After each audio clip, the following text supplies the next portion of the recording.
Madame, Monsieur, bonsoir. Au menu de questions éco ce soir, le chantier de généralisation de la protection sociale et ses challenges. Sa Majesté le roi Mohamed VI a lancé le projet le 14 avril dernier. 8 mois plus tôt, le souverain rappelait au gouvernement et aux partenaires sociaux l'urgence d'agir rapidement pour mettre en œuvre le projet prioritaire de cette généralisation de la couverture médicale et sociale obligatoire. Car déjà, 2 discours du trône plus tôt, le souverain avait donné ses hautes instructions pour une réforme et un renouvellement du système d'appui social au Maroc. Donc ce soir, il s'agit d'analyser les prérequis pour la réussite de ce chantier titanesque, inédit, et de se projeter sur les alternatives de réforme, notamment en matière de gouvernance. Mohamedi Rachdi Yaqoubi, président du Cercle des fiscalistes du Maroc, répond à nos questions. Bienvenue à tous.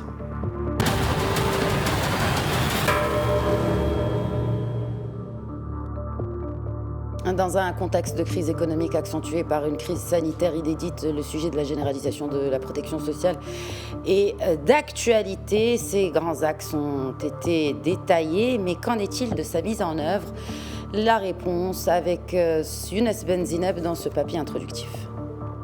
Alors que le Maroc est entré officiellement dans la liste des pays dont la majorité de la population est couverte socialement, la mise en œuvre de ce chantier lancé il y a un mois est au centre de toutes les attentions. L'enjeu est de taille.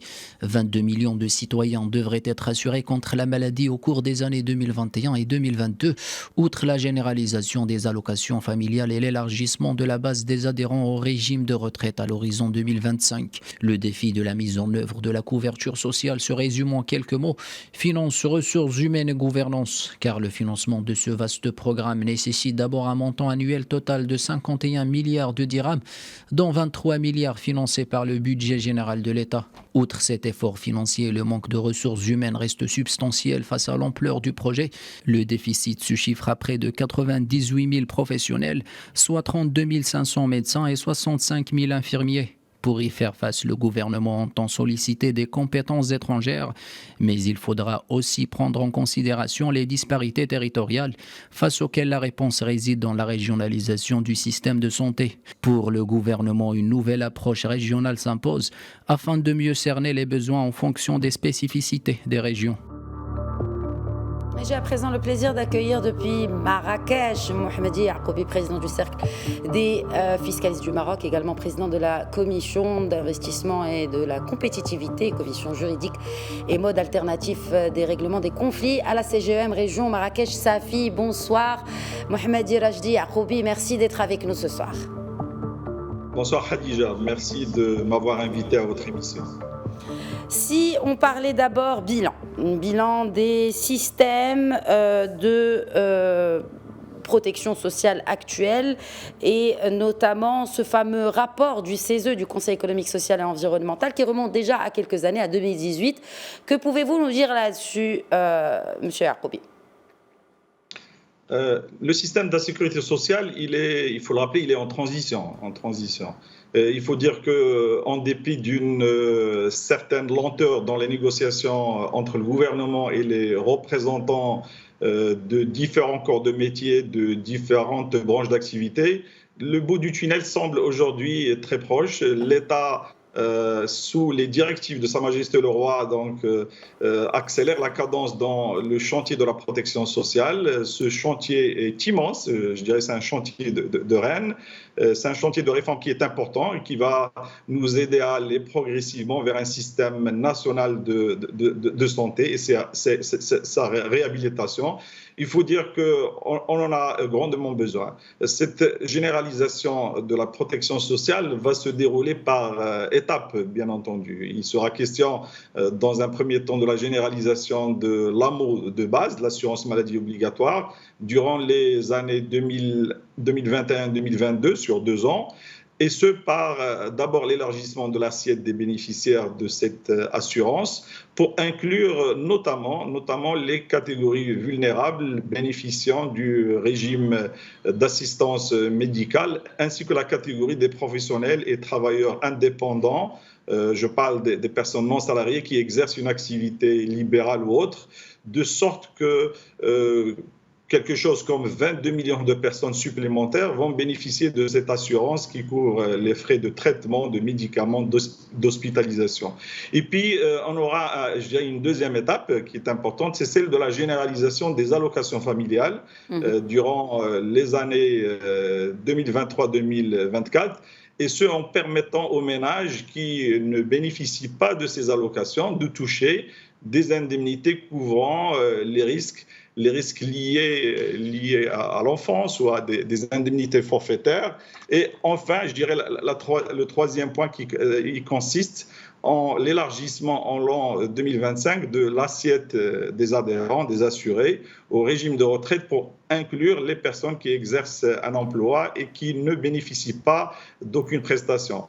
Je rappelle brièvement que quand on parle de couverture sociale, c'est un pack de prestations. Donc, allocation familiale, prestations à court terme, prestations à long terme, cotisation, je dirais, qui couvre la prestation d'assurance maladie obligatoire, l'IPE, l'indemnité de perte d'emploi, plus la retraite. Donc voilà, donc il s'agit d'une couverture sociale très importante. Très importante, pourquoi ? Parce que, comme c'est le cas dans d'autres pays, notamment occidentaux, et on espère y arriver, il s'agit d'assurer aux citoyens un ensemble de prestations qui peuvent être en espèces ou en nature et qui protègent l'individu contre la baisse de ses revenus.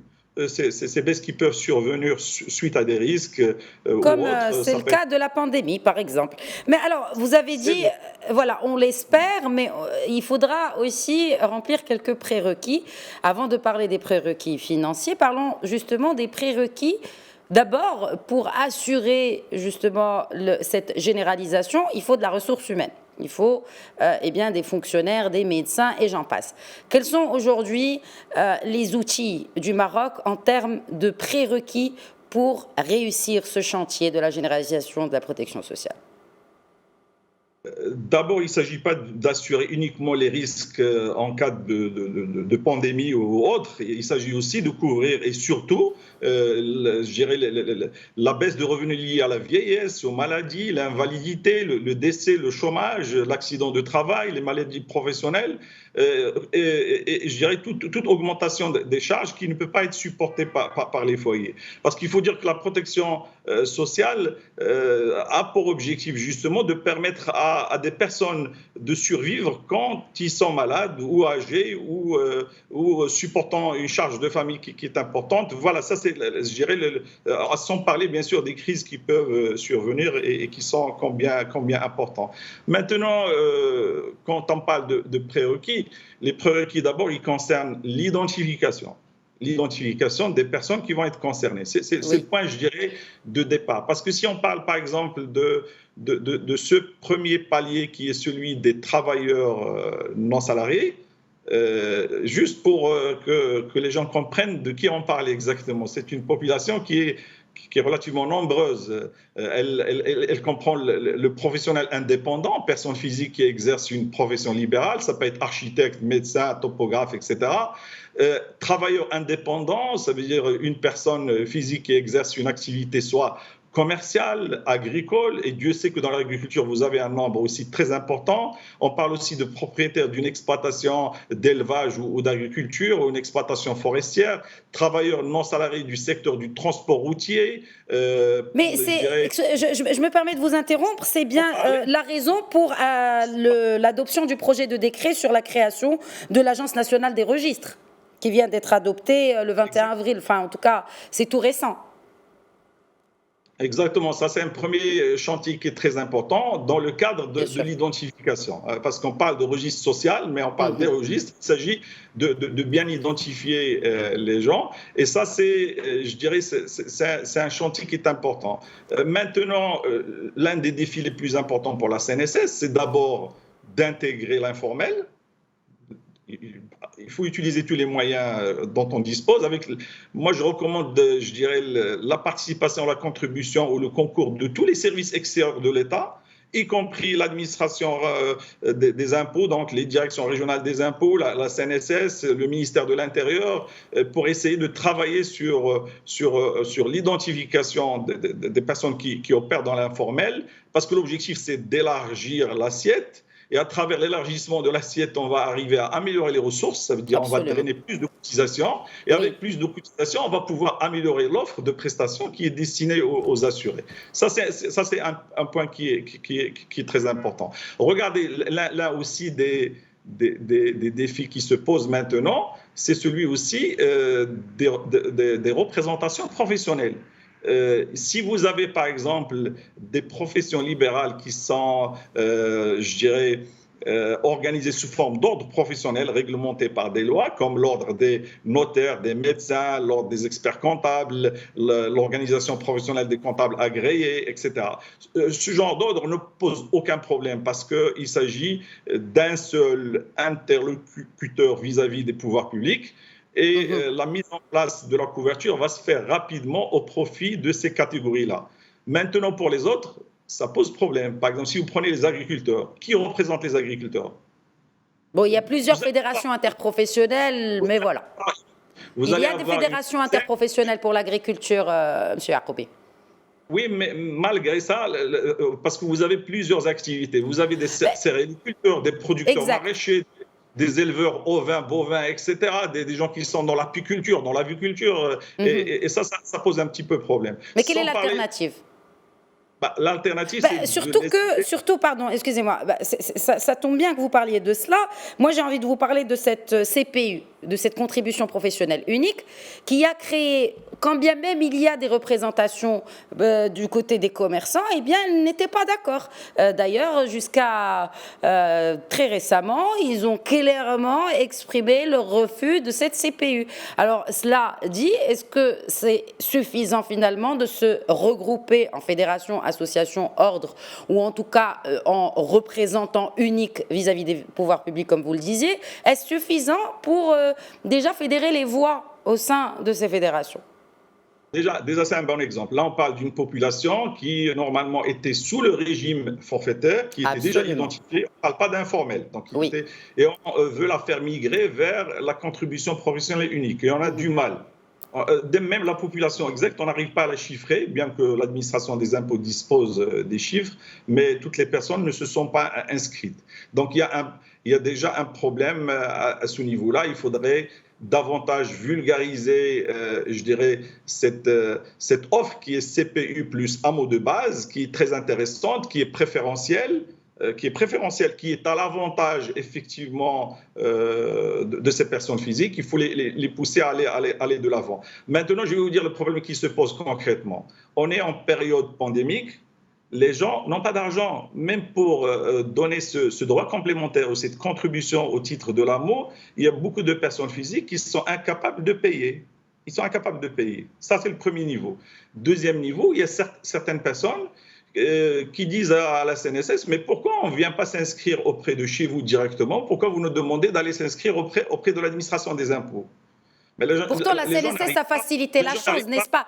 La CNSS, clairement, a fait un travail énorme par rapport à cela, notamment en termes de vulgarisation, pour justement amener les commerçants à s'inscrire et à finalement fournir cette immatriculation.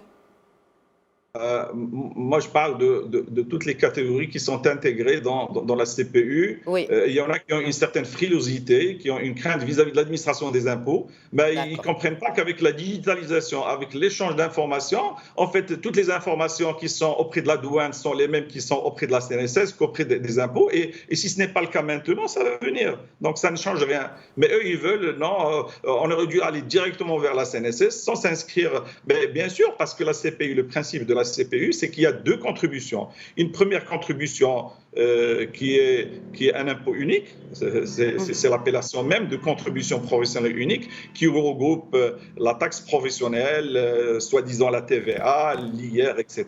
Et vous avez juste une deuxième contribution qui est plutôt une cotisation au titre de l'AMO, et qui permettent d'assurer cette couverture combien importante. Il faudrait que les gens comprennent ça. C'est important. Et puis, je dirais même, le montant à payer, il est plus ou moins, entre guillemets, bonifié. On ne paie pas grand-chose. Et là, le rôle, c'est un rôle qui est important à jouer par les antennes régionales de la CGM, par les chambres de commerce des services, les chambres d'artisanat, etc., pour vulgariser un petit peu, je dirais, cette offre-là, parce qu'elle est intéressante. Il faut pousser le maximum de gens à y adhérer, et c'est dans l'intérêt de tout le monde. Il y a aussi, justement, il y a des décrets qui ont été adoptés tout récemment par rapport à l'intégration aussi des populations par rapport au régime de retraite, toujours par rapport à la CNSS.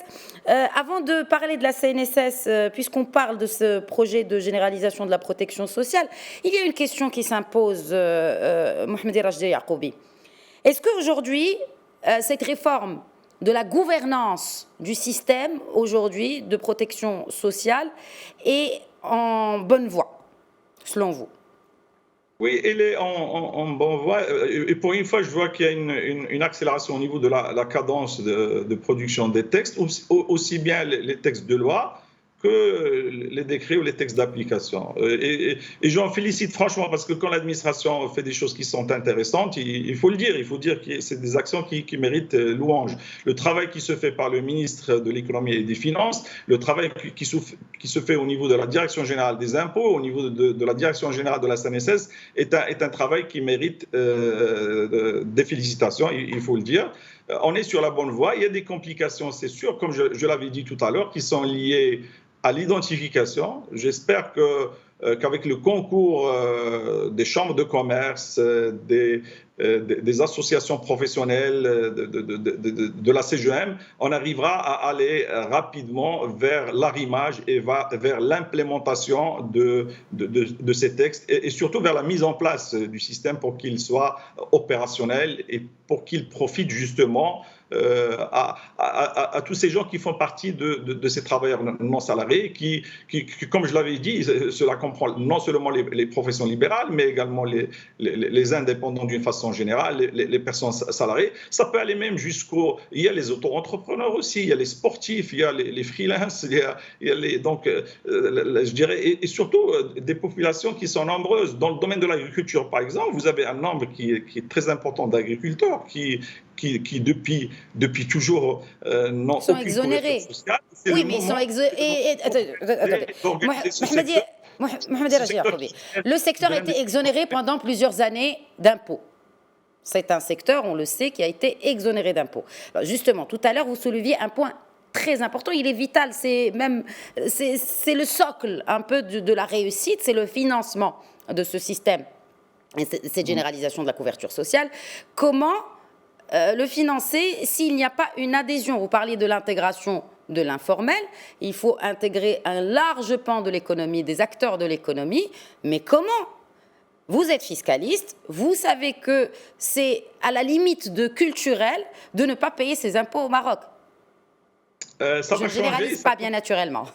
Oui, ça va changer, et ça commence déjà à changer. Oui. Quand on parle de la gestion de ces programmes liés à l'élargissement de la couverture sociale à l'horizon de 2025, cela nécessite quelque chose comme 51 milliards de dirhams, dont 23 milliards financés par le budget général de l'État. Le reste, ça ne peut venir que de ces personnes-là, à travers leur contribution. Il faut trouver une solution. Et puis, dans la mise en œuvre... Pas que des mêmes, parce qu'aujourd'hui, ce sont les mêmes qui payent. Et je parle ici notamment des fonctionnaires, des salariés, qui payent l'essentiel de ces taxes, et aussi par rapport aux entreprises. Donc, c'est le serpent qui se mord la queue, en se retrouvant toujours dans la même situation, avec un système justement de ces caisses de sécurité sociale qui s'amenuisent parce que beaucoup ne participent pas finalement. C'est toujours la même situation. Contrairement à ce qui se dit dans la presse, etc., vous avez dans le haut de la pyramide des gens qui sont surtaxés, qui payent trop d'impôts. Je ne dis pas le contraire. Je ne dis pas le contraire. Au bas de la pyramide, vous avez non seulement des gens qui ne paient rien, mais qui sont aidés par l'État. C'est tout à fait normal. Maintenant, il y a tout un effort aussi au niveau du ciblage. Parce que dans cette catégorie-là, vous avez de faux bénéficiaires qui sont, je dirais, des passagers clandestins. Qui sont dans le régime CPU alors qu'ils ne doivent pas être dans le régime CPU, qui sont des auto-entrepreneurs alors qu'ils ne doivent pas être dans les auto-entrepreneurs. Et ça, c'est un travail aussi à faire au niveau de l'administration, c'est d'éviter à ce qu'il y ait une fuite vers ces régimes préférentiels qui, eux, regardez, CPU, auto-entrepreneurs, ce sont des régimes qui sont destinés à de petits producteurs, de petits entrepreneurs. Il faudrait éviter qu'on y retrouve des ingénieurs, des consultants, etc., parce que ce n'est pas l'objectif. Oui. Ce n'est pas l'objectif. Il y en a qui trouvent, je dirais, des astuces pour s'y installer. Ils sont nombreux, je vais le dire. Ils sont nombreux parce que même dans le régime forfaitaire avant, vous aviez des gens qui sont inscrits en tant que commerçants détaillants, mais dans la réalité, c'est des gens qui peuvent brasser des millions de dirhams alors qu'ils sont sous le régime forfaitaire.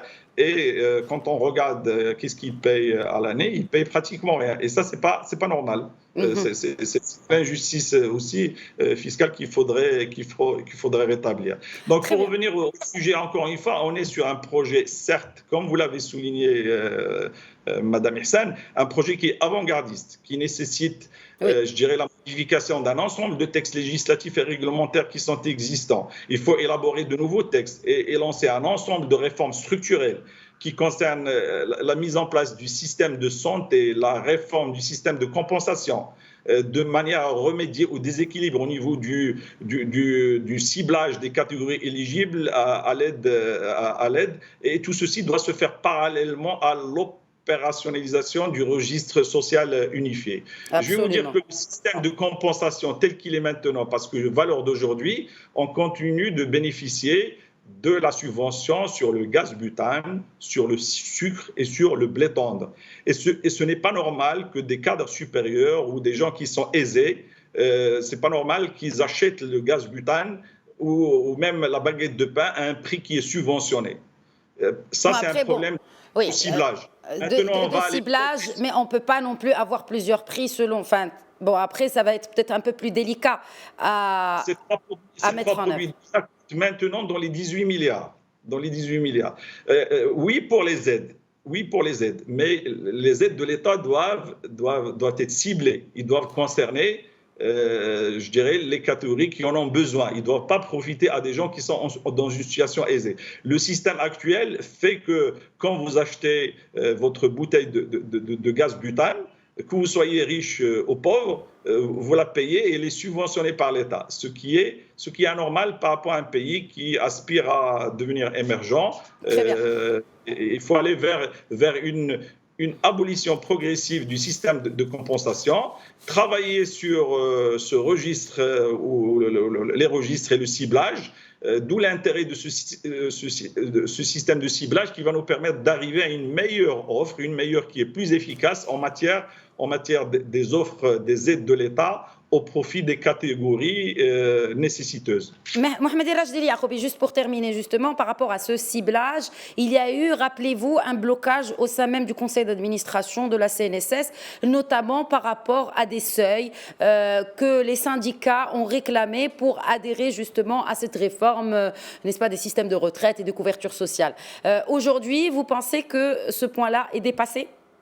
Et si oui, notamment avec finalement ce chantier de généralisation de la couverture de la protection sociale a fait qu'on dépasse ces points de divergence pour faire réussir finalement ce chantier du côté des syndicats comme du côté de l'exécutif à travers la CNSS, parce que rappelons que c'est une entité publique.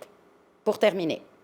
Effectivement, vous avez raison. Tous ces écueils commencent à se dissiper. Il faut dire que le fonctionnement même de la CNSS est un peu compliqué de par son système de gouvernance. La CNSS a plusieurs conseils d'administration, les gens ne le savent pas. Il y a un conseil d'administration régime général, il y a un conseil d'administration de l'AMO, il y a un conseil d'administration qui va concerner les travailleurs non salariés. Et dans le conseil d'administration, à chaque fois, vous avez une représentation, du chef du gouvernement, du ministre de l'Emploi, un représentant des fois du ministre des Finances, de la Santé, etc., dépendamment de quoi il s'agit. Et puis, vous avez des représentants des travailleurs et des représentants des employeurs, de manière à avoir un petit peu une gouvernance qui est tripartite. Ce sont ces conseils d'administration qui prennent les décisions stratégiques importantes à travers des résolutions. C'est comme ça que cela fonctionne. Regardez, par exemple, si vous voulez demander une remise gracieuse sur les majorations et pénalités de retard en matière d'impôts, le directeur régional des impôts peut vous accorder cette remise si elle est bien motivée, etc. Et c'est décentralisé. Et alors, au niveau de la CNSS, ce n'est pas possible. Ce n'est pas possible du tout. Ça veut dire que l'amnistie nécessite une résolution qui doit être votée au niveau du conseil d'administration et une fois adoptée, elle doit être adossée aussi à une décision conjointe du ministre de l'économie et des finances et du ministre de l'emploi. C'est pour éviter aussi les couacs, hein, j'ai envie de dire. En vous écoutant, c'est pour éviter les couacs. Sauf que des fois, on n'a pas... Parce qu'on sait, on connaît tous les scandales. Les scandales relatifs aux caisses de retraite, si, Yacoubi. On les connaît il y a quelques années. Donc c'est peut-être pour éviter cela qu'on a un peu vissé les choses. Mais des fois, au niveau côté entreprise, des fois, il y a des entreprises qui souhaitent régulariser leur situation, qui ont besoin juste d'une remise sur les pénalités et les majorations de retard ou des astreintes. Et des fois, je dirais même les directeurs régionaux de la CNSS ou même le directeur général de la CNSS lui-même ne peut pas accorder d'amnistie à ce Alors, quelle est l'alternative ? L'alternative, c'est de réfléchir à un amendement de la loi de manière à permettre une certaine flexibilité à ce niveau-là, comme c'est le cas pour l'administration des impôts, et pourquoi pas. Très bien, et surtout qu'aujourd'hui, plus que jamais, on est amené à faciliter les choses par rapport à notre tissu entrepreneurial qui a vraiment souffert des dommages collatéraux de cette crise liée à la Covid-19. En tout cas, c'était un réel plaisir d'échanger avec vous, Mohamed Rajdi Yacoubi. Je rappelle que vous êtes président du Cercle des fiscalistes du Maroc et que vous nous avez éclairé aujourd'hui par rapport à ce chantier, aux défis qui se dressent devant ce chantier de généralisation de la protection sociale. Merci. C'est moi qui vous remercie. Voilà, c'est la fin de Question Écho. Je vous souhaite une excellente soirée à toutes et à tous.